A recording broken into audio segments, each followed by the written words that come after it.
Hey guys, Rick here from the Foltz Bailey Model Railroad, back at the workbench. We left off from the last live show.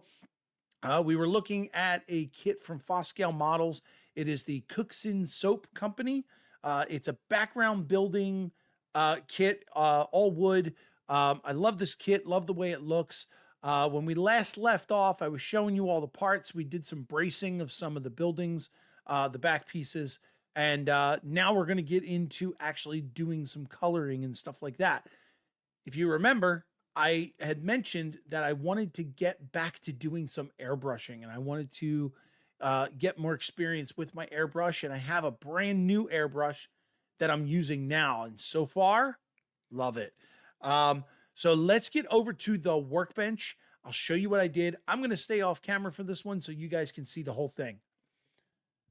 All right, here we are. So I've got all the pieces here. This is one of those times when, remember I said you want to keep all of those sprue pieces from all of your kits, and this is why. I needed to do some paint testing and I didn't want to use my parts, so I cut off some pieces from the sprue and I did some airbrushing with these guys. I did 3 different techniques and I want to explain them to you so that you guys can see the different colors and the different aspects. Don't know how well this is going to show up on camera, but we're going to give it a shot. This is the first one that I did. Now, this particular part, all I did was spray color. So I went with this green oxide color. I did do both sides just so I didn't get any warping or anything. But that's just straight paint. So you can see it's got a real matte finish and no shine on it at all, and real dull color, which is great. The second thing I did is I took this piece here, which is actually a thinner than that one, and I didn't do anything on the backside, and I started painting this thing, and I got a real bad curl, so you could see that's how that worked out. But what I did with this one is I actually painted it a gray primer on first, and then I came back. I actually brushed the primer on, and then I came back and I sprayed it with the same color. I don't know if you can notice it on camera, but there are two different shades. This triangle trapezoid one here is a little bit darker in color, which is pretty cool.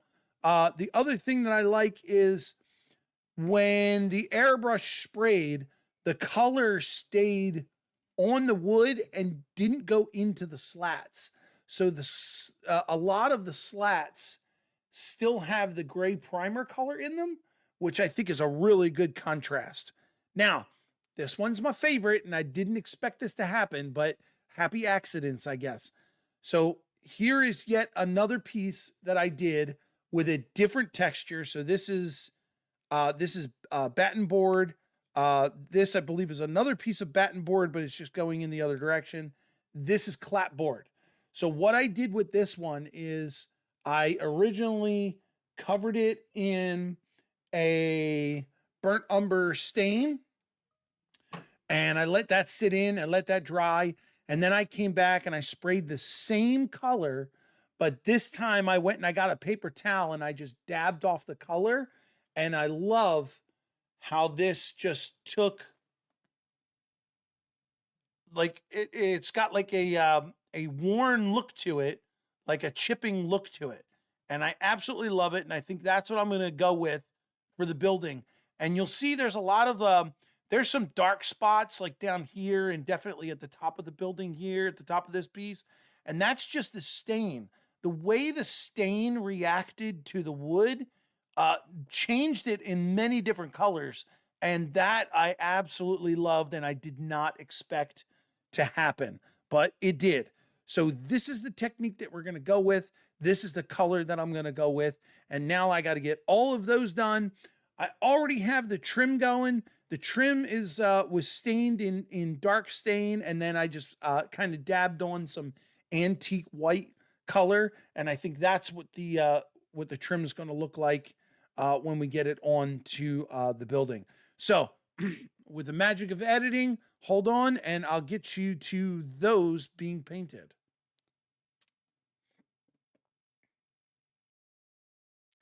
All right, guys, here we have it. These are the colors of the boards. So you can see how they've got this like 3-tone color of some lights, some greens, some dark areas. Really happy the way that this came out.